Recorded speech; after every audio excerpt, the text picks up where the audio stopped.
Vamos mergulhar aqui numa complexa cadeia de eventos financeiros.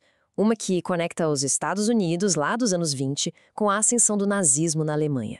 É uma história que parece um jogo de dominó, cheia de consequências inesperadas e, bom, muitos mitos também.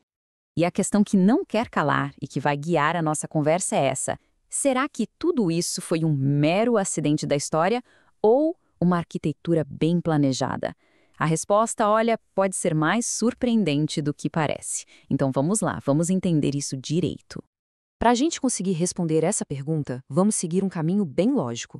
Primeiro, a gente precisa entender como o dinheiro circulava. Depois, vamos olhar para a grande crise. Aí, ver o impacto disso na Alemanha, analisar as teorias que surgiram e, por fim, vamos focar no que os fatos realmente mostram. Ok, nosso ponto de partida é a Europa, logo depois da Primeira Guerra. A Alemanha estava literalmente de joelhos. Esmagada pelas reparações de guerra impostas pelo Tratado de Versalhes, a situação era tão grave que a economia do continente inteiro corria risco.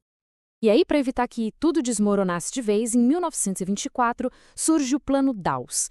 A ideia era bem inteligente, tinha um objetivo duplo. Por um lado, ajudar a Alemanha a se reerguer para que ela conseguisse pagar suas dívidas e, ao mesmo tempo, estabilizar toda a economia da Europa, que, claro, dependia disso. E é aqui que a gente vê como o dinheiro se movia de um jeito muito interessante. Era um ciclo quase perfeito. Olha só, os Estados Unidos emprestavam uma grana enorme para a Alemanha. A Alemanha usava esse dinheiro para pagar a França e a Inglaterra. E aí a França e a Inglaterra pegavam essa grana e usavam para quitar suas próprias dívidas de guerra. Com quem? Exato, com os Estados Unidos.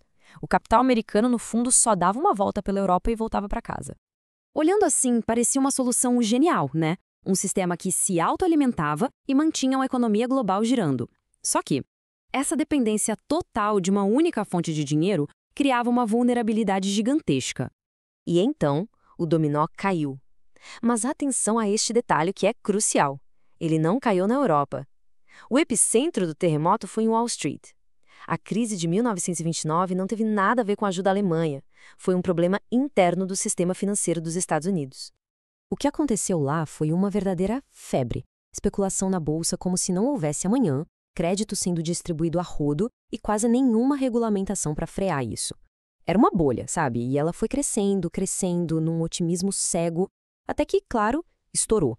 E o barulho foi ouvido no mundo inteiro. E aqui está o pulo do gato. Com a quebra da bolsa, a torneira do dinheiro americano simplesmente secou, da noite para o dia. Os empréstimos foram cortados e as dívidas que já existiam começaram a ser cobradas com força. Aquele ciclo de capital que sustentava a Europa foi quebrado, de forma abrupta. E o impacto disso nos leva direto para a nação que foi mais atingida por essa quebra, a Alemanha. A recuperação deles, que já era frágil, foi interrompida da pior forma possível. A verdade é que a recuperação alemã era quase uma miragem, um castelo de cartas construído em cima do crédito americano. Sem esse dinheiro, a economia simplesmente implodiu. O desemprego disparou, a miséria voltou com tudo e a jovem e frágil democracia da República de Weimar começou a rachar por todos os lados. E é exatamente nesse cenário de desespero total que a política se torna um campo fértil para o extremismo. O caos na economia abriu um vácuo de poder. A população, sem esperança, estava disposta a ouvir qualquer um que oferecesse uma solução fácil e, claro, um culpado. Foi a porta de entrada perfeita para movimentos radicais. É exatamente aqui que as teorias da conspiração florescem.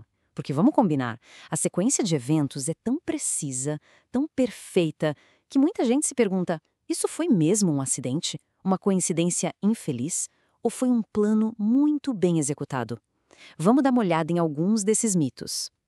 Um dos mitos mais persistentes é que um suposto governo socialista nos Estados Unidos teria orquestrado toda essa crise. Mas será que essa história para em pé quando a gente olha os fatos? A verdade é bem diferente. Em 1929, na hora da quebra da Bolsa, o presidente era Herbert Hoover, um republicano liberal conservador, ou seja, o exato oposto de um socialista. Quem veio depois foi Franklin D. Roosevelt, que sim, implementou o New Deal com mais intervenção do Estado na economia, mas isso ainda estava muito longe de ser socialismo clássico. Essa alegação simplesmente não bate com a realidade. E agora chegamos na pergunta mais explosiva de todas. Teria sido um plano maquiavélico? Os Estados Unidos teriam financiado um futuro inimigo de propósito, só para justificar uma nova guerra e, com isso, redesenhar o mapa do poder global? Certo. Agora, vamos deixar um pouco as especulações de lado e vamos nos concentrar no que as evidências, o que os documentos históricos realmente nos dizem. É hora de separar o que é fato comprovado do que é hipótese e do que é mito. Então, vamos organizar as ideias. O mito de um plano socialista para financiar Hitler, isso não se sustenta. O fato concreto, gatilho, foi o colapso econômico de 1929 que cortou o oxigênio financeiro da Alemanha. Agora, existe uma hipótese mais razoável, que alguns empresários e banqueiros, tanto alemães quanto estrangeiros, apoiaram o regime nazista mais tarde, por interesse buscando lucro. Mas isso é bem diferente de uma grande conspiração orquestrada pelo governo americano desde o começo. Portanto, a conclusão mais sólida, baseada nas fontes que temos, é que a ascensão do nazismo foi um efeito dominó trágico, uma consequência terrível e não planejada de uma crise econômica que começou do outro lado do oceano.